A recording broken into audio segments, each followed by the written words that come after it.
नमस्कार मित्रों, आज हम प्राचीन भारतीय इतिहास का अध्ययन करने जा रहे हैं। प्राचीन भारतीय इतिहास को 3 खंडों में विभाजित किया जाता है: प्रागैतिहासिक काल, आद्य ऐतिहासिक काल और ऐतिहासिक काल। प्रागैतिहासिक काल में लेखन कला का विकास नहीं हुआ था।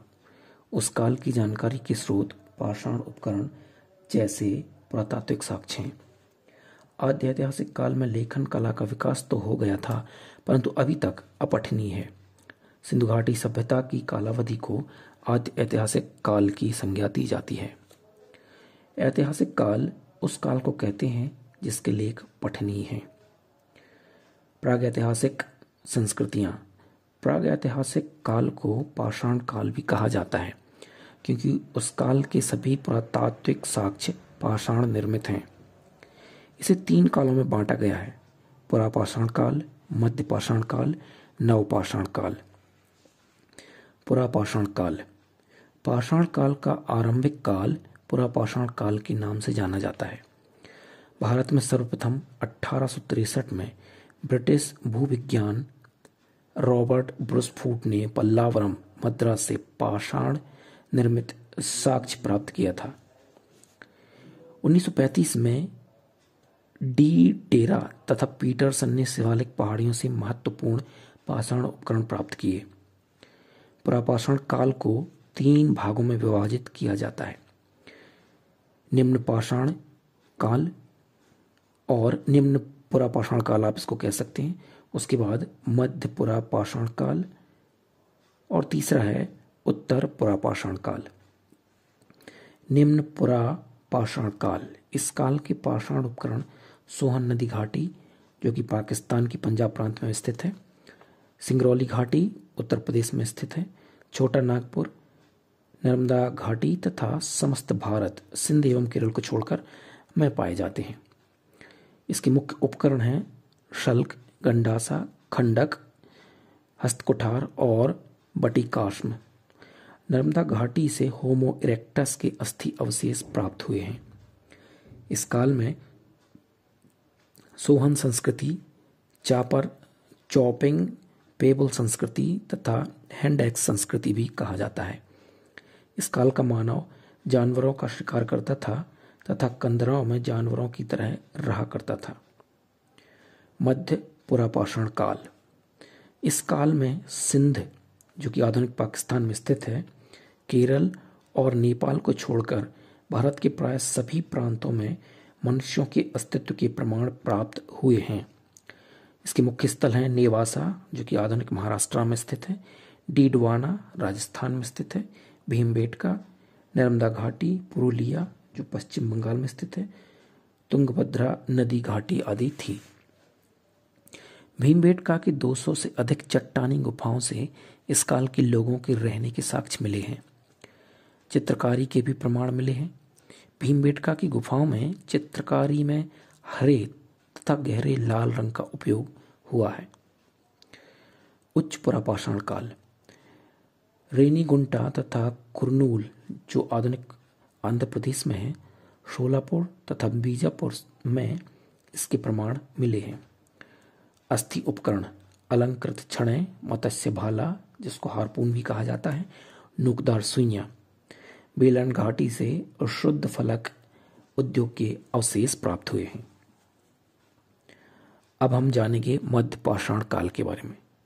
इसके मुख्य स्थल थे बागौर, पंचपद्र घाटी एवं सोजत, जो कि राजस्थान में ये स्थान अवस्थित हैं। इसके बाद लंघनाज गुजरात में अवस्थित है, अक्खज, बलसाना, विंध्यवासपुरा के क्षेत्र, आदमगढ़, भीमबेटका, वीरभानपुर जो कि पश्चिम बंगाल में है, कर्नाटक के संगनकल्ल तथा उत्तर प्रदेश का सराय नाहर राय, लेखहीमा, मोर, हाना पहाड़ आदि हैं। इस काल के लोग अंत्येष्टि क्रिया से परिचित थे। मानव अस्थियों के साथ कुत्ते की भी अस्थियां मिली हैं। पचमढ़ी में महादेव पहाड़ियों के मध्य पाषाण युग के शैलाश्रय मिले हैं।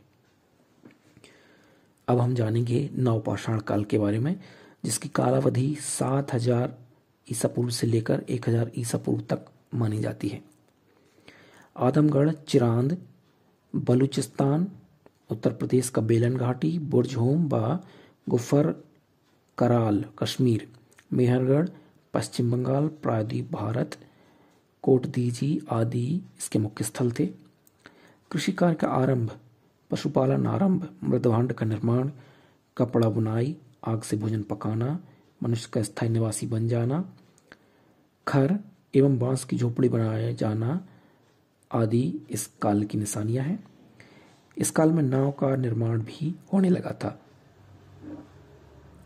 चिरांद और सेनआर नामक स्थान हड्डी के उपकरण के लिए प्रसिद्ध हैं। बेलन घाटी उत्तर प्रदेश से चावल के साक्ष्य प्राप्त हुए हैं। मेहरगढ़ से सर्वप्रथम कृषि का साक्ष्य प्राप्त हुआ है।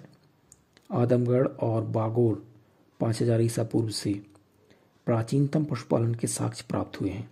बुरजहोम आधुनिक कश्मीर के निवासी मृदभांडों का प्रयोग करते थे।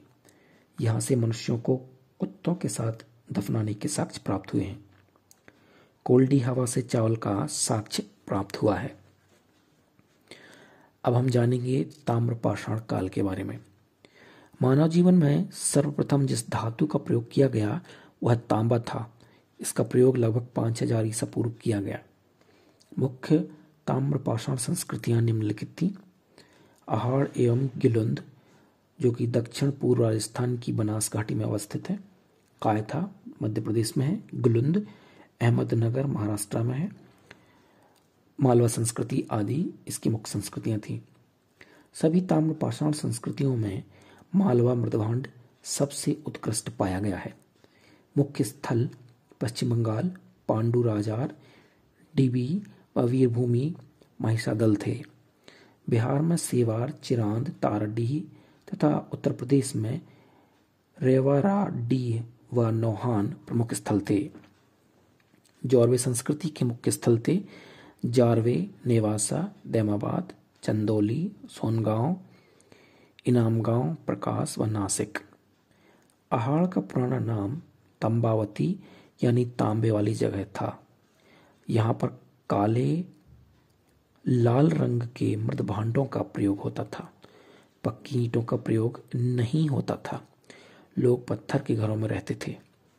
सोठी संस्कृति राजस्थान घग्गर घाटी के क्षेत्रों में फैली थी।